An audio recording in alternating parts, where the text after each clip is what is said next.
This is Into the Singleverse with Raj Verma.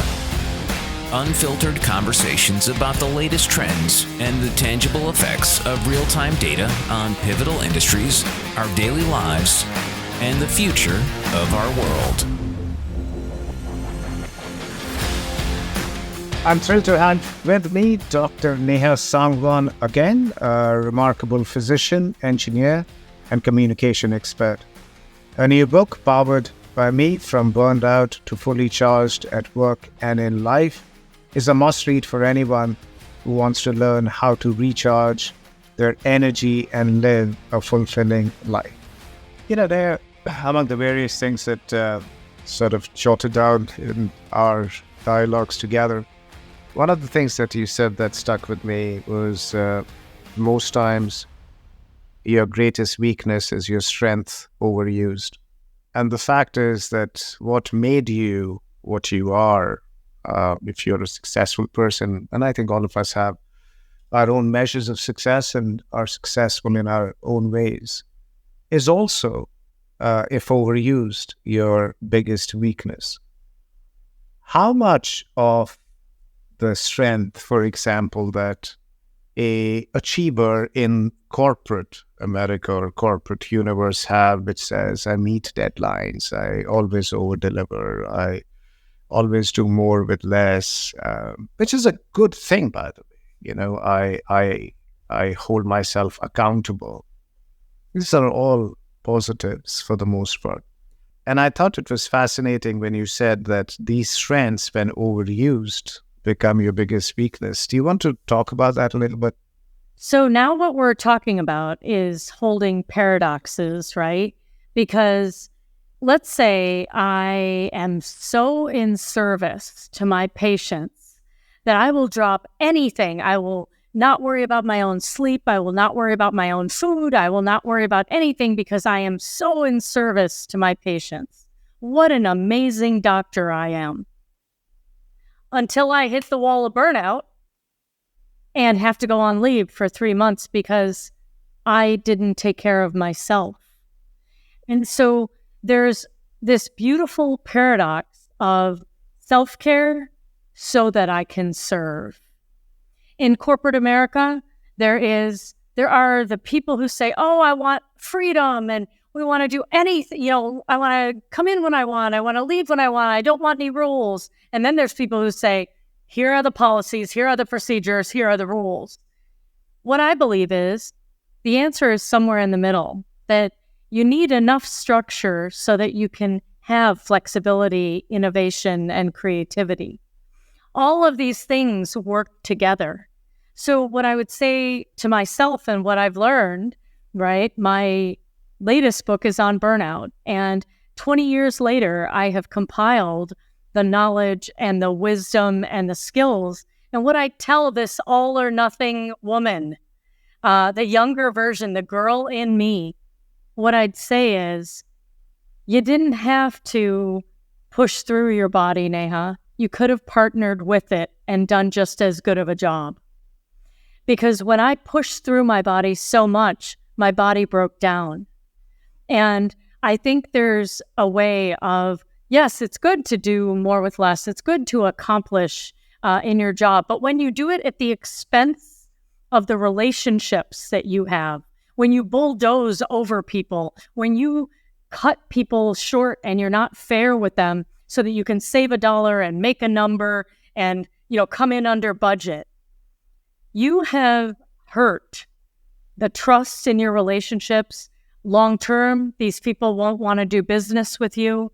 There are sacrifices that you make when you, for the name of tasks and accomplishment, you sacrifice relationships. And so what I say to leaders is, make sure you slow down to speed up. Because there are times when you really have to know that you want to invest in your people. Because are you playing the short game or are you playing the long game? I hope you're playing both. And when we focus on one or the other, we miss what's happening.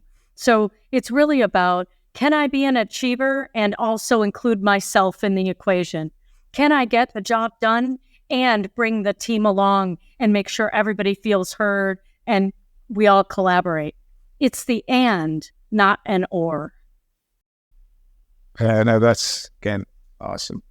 Moving to a very adjacent topic about a question I asked of you once, which was, we get stressed when we are out of control, right? When I'm not in control of a situation, and I don't mean to be controlling of a situation. However, any ambiguity, just humans don't deal with ambiguity very well, at least most of us. Some deal with it better, some worse, but all of them have a adverse reaction to ambiguity, and that is in some way, shape, or form, control. If I'm overscheduled, I feel out of control. If I have, things that are happening which I didn't quite want to participate in, I feel out of control, and that leads to a bit of stress for me. Since I spend majority of my time working in a week, well, I wouldn't say majority of my time, but sleep aside, on a weekday, work takes most of my time. I have learned how to be very efficient by setting boundaries. All right. So if it's a waste of my time, I'm actually going to make sure that people know about it so they don't waste my time. I'm productive, I'm in control, and hence a little less stressed. However, on the other side, I just find it extremely difficult to set boundaries on anything outside of work, whether it's friends, families, relatives, societal pressures of sorts. Any sort of words of wisdom around people who find themselves in the quandary that I find myself in? Well, first of all, it sounds like you grew up in an Indian family. There are no boundaries or rules. How many people fit in this car or on this scooter? As many people as there are. That's how many people fit, right? Who's going to sleep over and where is everybody going to sleep? Well, whoever is going to show up is we're going to make it a home for them. And so what I learned in my family environment really was that there weren't boundaries, that my job was to figure out and accommodate whatever there was. And so, your personal life separate than your professional life, in how you deal with those things, I would ask you, there's got to be some role models, people you admired as you were getting into the work world that may have given you some different rules on that. So boundaries are an enormous topic. They're an important topic. They also, in certain instances, can be too porous, which is what you're describing in your personal life. And sometimes they can be too rigid, which might be what some of how it might come across in your professional life to some people. If you say something like, yeah, Neha, this is a waste of my time. I'm not going to be, talking to you about X, Y, and Z. I might be like, wow, that was a little harsh, right? So there's too rigid, too porous, and just right. And what I would say is you, of course, can let people know you want to be able to draw healthy boundaries. And those are boundaries that come with compassion. And we can set boundaries with compassion with other people. And then with your personal life, what I'd ask you is, what are you afraid might happen if you do set boundaries in your personal life? Yeah, let me answer that, actually. It's very fascinating. One of the friends that I play golf with, very, very, very, very successful individual. And, he's got the, as they say, the qual, CEO of a very large public company, great golfer, great family life, the kids, Ivy League, and double, really doing well and very happy. So I'm like, dude, you got it all. So what is it? What's the secret of being a good father, for example? And he was like, you know what? Do you like dogs? And I said, yeah, I love dogs. So he says, so when you come home, the dog, no matter whether you had a good day or a bad day or a terrible day, whether he has had a good day or a bad day, his welcome is, oh my God, you feel like you're the only man in the world, or only person in the world, and you get all the love. And that's your Labrador, a golden retriever. And you want to come home to see that dog, right? And the fact is that if you are a golden retriever to your kids, they would want to come back and see you, right? And by the way, here is where I went with this, and bear with me because this is sort of important to me to ask you this question.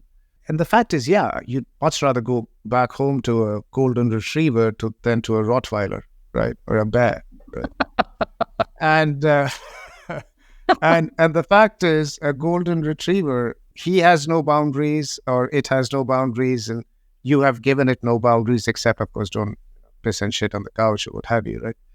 But the fact is, and again, I'm being open, risking vulnerable, the relationship that I have with my father, because, loving guy, love him to bits, has always been around boundaries. So I love him to bits, but I know that what the dimensions of the playing field of our relationship is.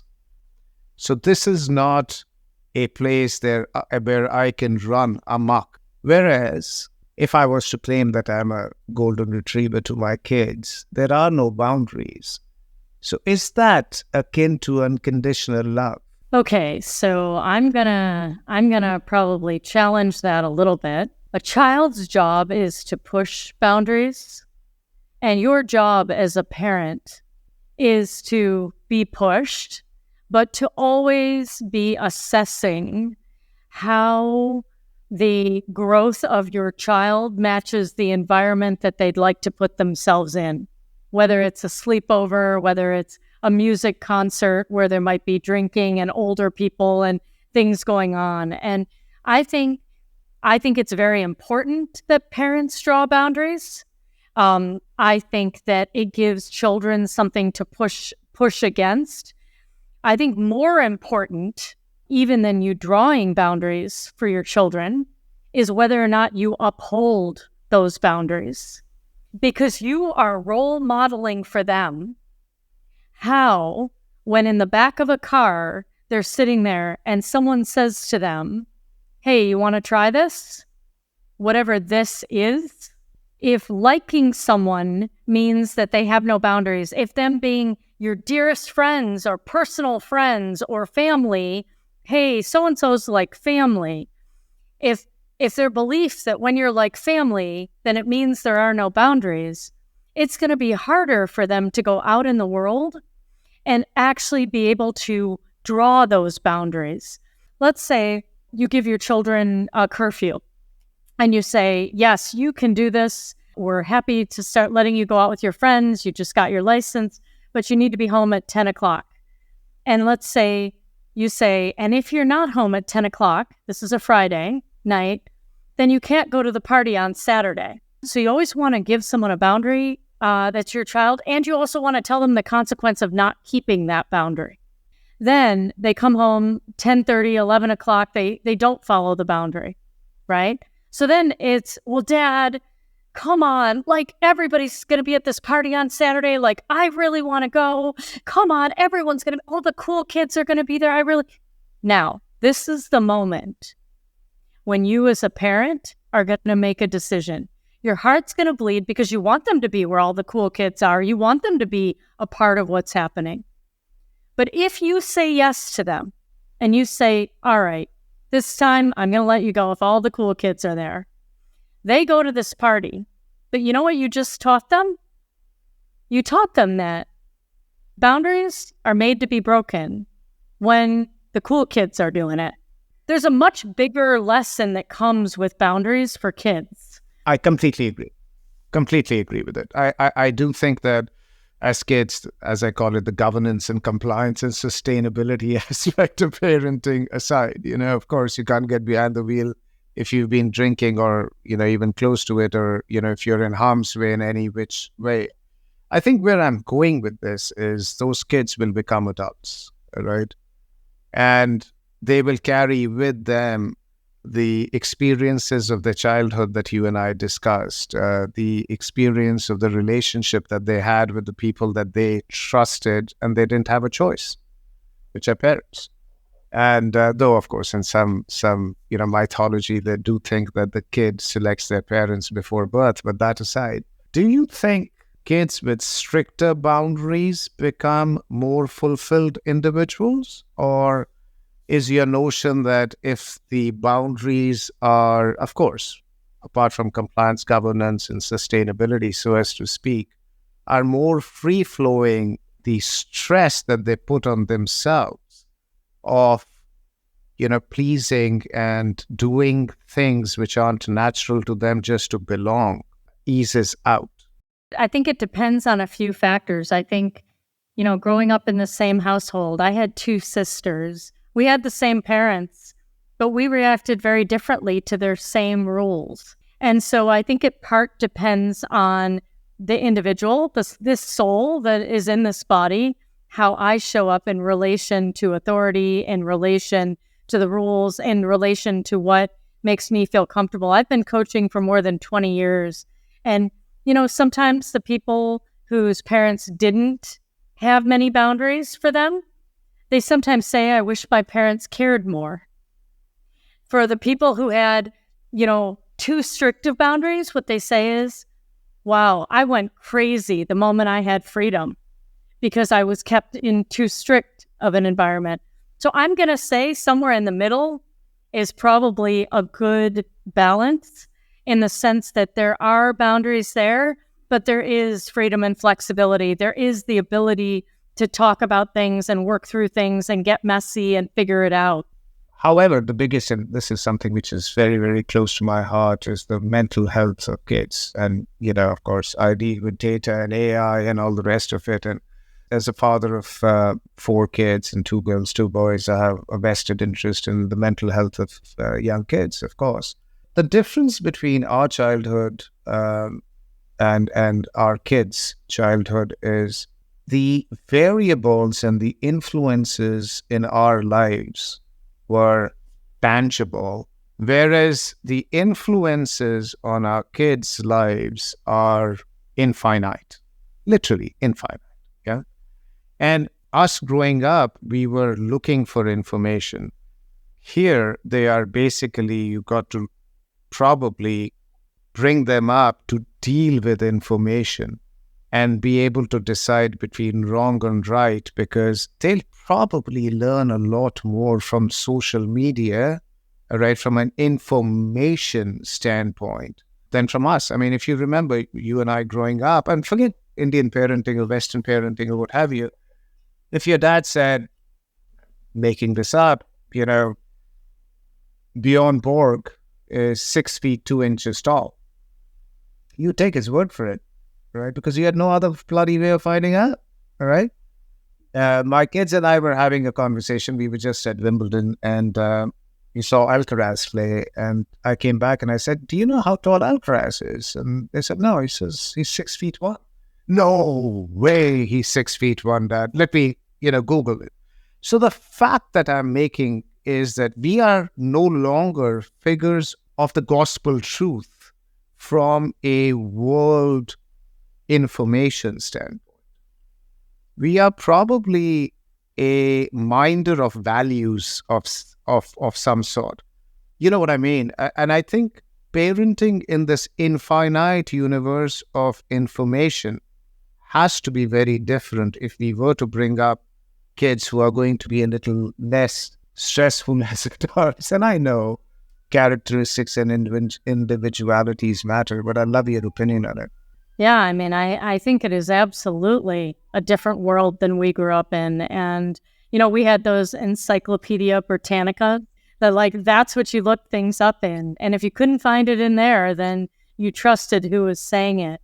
I think the speed at which they get information, the amount of information, and their distance from one another in immediate interaction.